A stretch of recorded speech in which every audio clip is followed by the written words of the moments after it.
I imagine most people would have tuned into this expecting us to talk immediately about the signing of Archie Gray. So I guess we ought to do that. In fact, Nathan, you did a stream on Archie Gray last night. Yeah, It was very good. Thank you. This isn't the one that that I forgot to record. This one is recorded. I haven't put it up on the Patreon yet, but I will. It was just like about an hour, just a quick one. So I tweeted some thoughts on Archie Gray yesterday, and I said, look, I'd like the transfer, but I think also to sweeten the deal, we should be potentially offering to loan him straight back. Now he's got a release clause or whatever, and they weren't happy with Brentford's structure, it sounds like, so we don't need to sweeten the deal anymore. But I said, yes, we need a cover for right back. Yes, we need cover for number 6, but I don't think he's ready to offer us that yet. I'm optimistic about him becoming first 11 quality in the longer term with the right development. But from what I'd seen previously, from speaking to Leeds fans who I respect, from the data, although I think you can mostly ignore the data because of him playing a mix of different roles, different positions. I tweeted out, I said, look, basically, I don't think that he's ready to be a backup for us. And then I watched some more of him last night, and I've softened on that a little bit. I think I was more impressed with what I saw this time. I want to watch some more.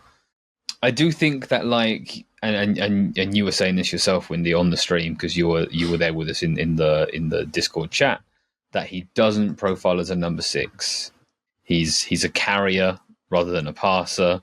He's an up and down vertical athlete rather than someone who's going to sit in place and spread the play around. And his development is likely to continue about his ability to run with the ball, to cover distance and all those things. And again, we spoke about this last week, I think, because of links to Ramsey and such, that in my opinion, we're pretty rich in talent for number 8, whereas number 6, we need depth. However, maybe I'm wrong. Maybe there's a case that he can play some right back for us in the near future. I guess pre-season will give us a good opportunity to have a look at that. Yeah, I think right back is where he'll start, but long term, definitely midfielder. But I agree with you, probably not a number 6, more of a number 8.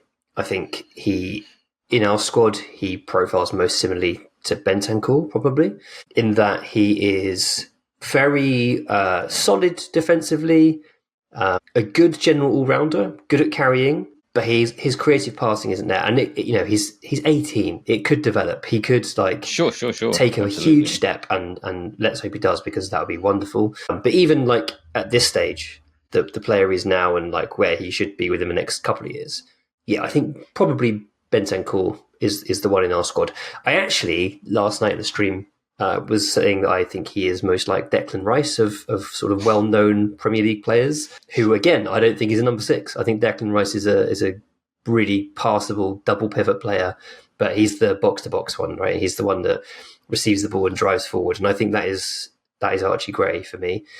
I said I think he's well suited to the inverted fullback role, and you said, yeah, but he doesn't have like Pedro Porro's passing ability. To which my response was, yeah, nor does Destiny Udogie, and he's really good at it. So I think he is a Destiny Udogie match rather than a Porro match.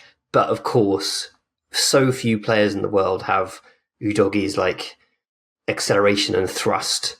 So Gray doesn't have that. But he does. He's a good carrier. He's a very passable carrier, and you think he could reach that kind of level of commanding space.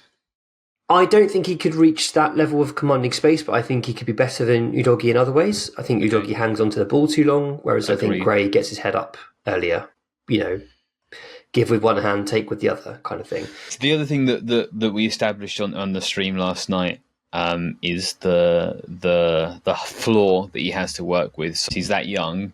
His physical development is outstanding, right? He's already fucking unit. He's already a kind of a unit. He's not, like I said, he's not like a physical standout just yet in the Championship, but he is like above average, physically above average in the Championship, which is a physical league, right? In terms of his size, in terms of his strength, in terms of his speed, in terms of his agility.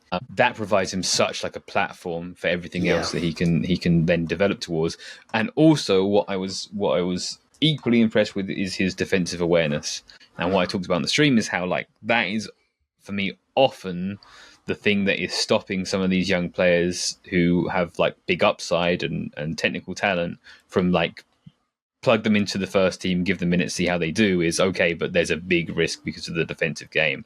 I talked about Kyle Walker-Peters because he's the clearest example. He's almost an exaggeration, to be honest, of like, wow, he offers so much in possession, but he's never tracked a back post runner, and he's now got 20,000 championship minutes, right?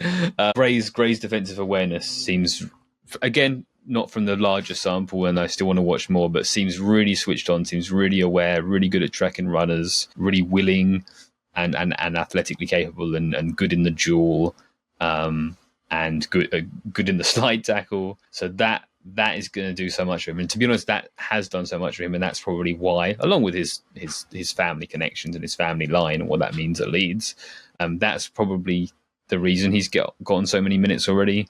And that enables him to get those minutes and develop his carrying even further and his passing and his decision-making game up to a Premier League standard. Yeah, for him to be this good at 18, it simply suggests that he has definitely the potential to be a Spurs level player in the future, definitely. Yeah, I'm really, really pleased with this signing. And I think people will be wondering what implications his signing has on the rest of our summer.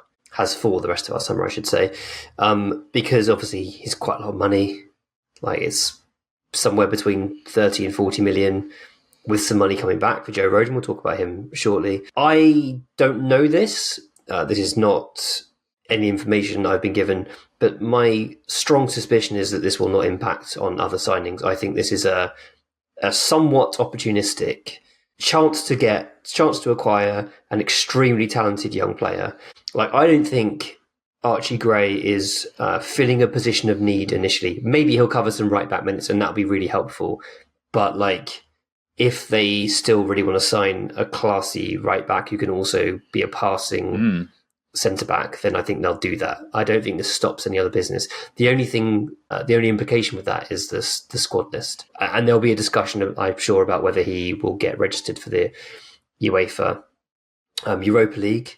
Someone, Harry TS, said Gray turned 18 in March. In 3 years' time, would he count as homegrown at the club, assuming we don't loan him? And the answer to that is that he, in the UEFA competition, yes, eventually he will be listed as a club-trained player in List A. So that is from the 2028-29 season. He can't be onwards. loaned change. There is that weird loophole that Arsenal used with Saliba, so maybe he could be loaned, but I think we probably won't loan him anyway. Why did that work for Saliba, and why has that not worked for Sarr?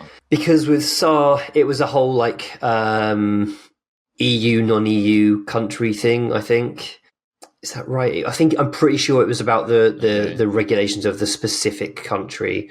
Yeah, because Sarr is not from an EU country, I think there was a difference. Okay. I could be misremembering that, but that was Alistair Gold's anyway. Story. Yeah. Sounds right.